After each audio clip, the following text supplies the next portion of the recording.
Half-Life 2 is one of my favorite games of all time. Whether it's playing it over 3 consoles or the hours I've spent trying to speedrun the game, I've always enjoyed it.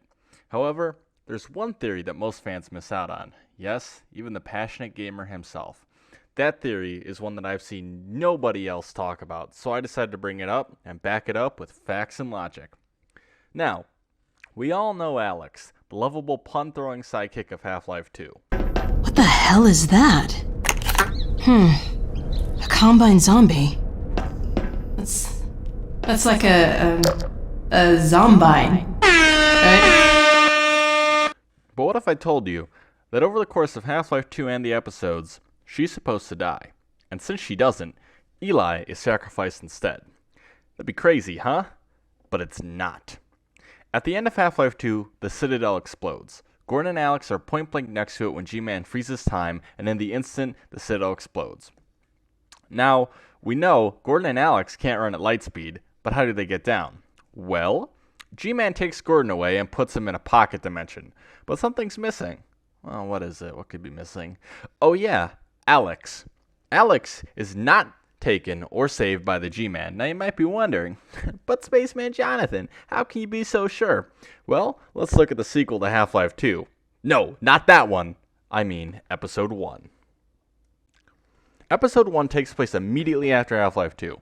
Now what's important to note here is that the game picks up at the Citadel, and we see time is frozen, and the Vortigaunts start to appear around Alyx. We know that Vortigaunts can suppress G-Man's powers, but it takes a lot of focus for them to do so. We'll get in on that one later. What's important to note here is that we're seeing this from the player's POV, not Gordon's. We as the third party are watching what is happening all in the same instant of time, but we need to be aware of it as players. After the Vortigaunts take Alyx, she's unfrozen in time. And since time is unfrozen after she's taken, we see the explosion of the Citadel grow in that same instant. Meaning, had the Vortigaunts not saved her, in that instant she covers her eyes, the explosion would have killed her. You can even see it in the split second before the screen is overtaken. Not only that, but immediately after the screen goes white, you can even hear the Citadel explode. Why is the player's POV important? Is because now we see Gordon's perspective. The G-Man enters the same train he quote-unquote got off on at the end of Half-Life 2, except now he's blocked by the Vortigaunts, and he's not a happy camper about this. But why is he not happy? He's actually not angry at Gordon, as we can see. He's angry that the Vortigaunts have disrupted his plans. He even makes eye contact with Gordon and or the player while chastising the Vortigaunts all around him. And then, Gordon is officially unfrozen. Everything that takes place is the player's POV until the game starts and the Vortigaunts grab Gordon out of his slumber. We, again, have to see that because if we were truly watching from Gordon's POV, the end of Half-Life 2, snap, just like that, is now the beginning of Episode 1, and you're buried under rubble and Alyx is right next to you. You have no idea how you guys even got down. That's why the player POV needs to be separated from Gordon's POV. Now, we have a Naruto-esque time skip here to Half-Life 2 Shippuden, or Episode 2, if we don't want to go that far. Now, why is Episode 2 important? This is because this is where Alyx actually dies. Yep, you heard that right. Alyx is officially dead. So after we get the gnome from the relay station Episode 2, Alyx is attacked by a hunter and left for dead as antlions descend on her. Alyx is now officially dead.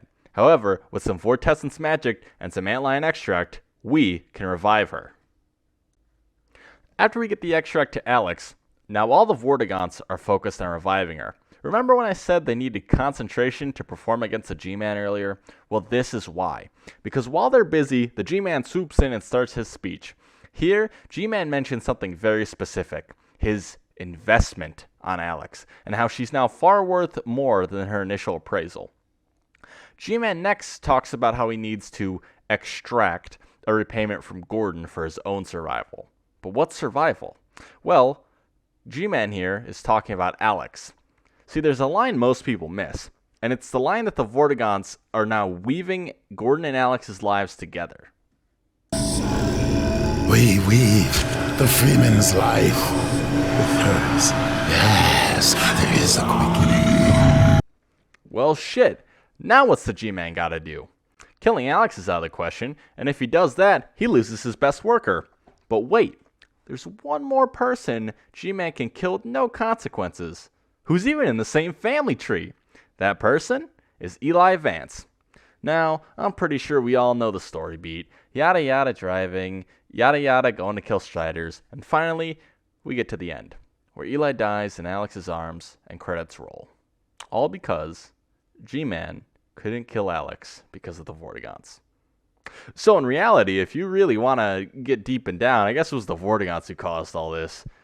Man, I knew they were the enemy.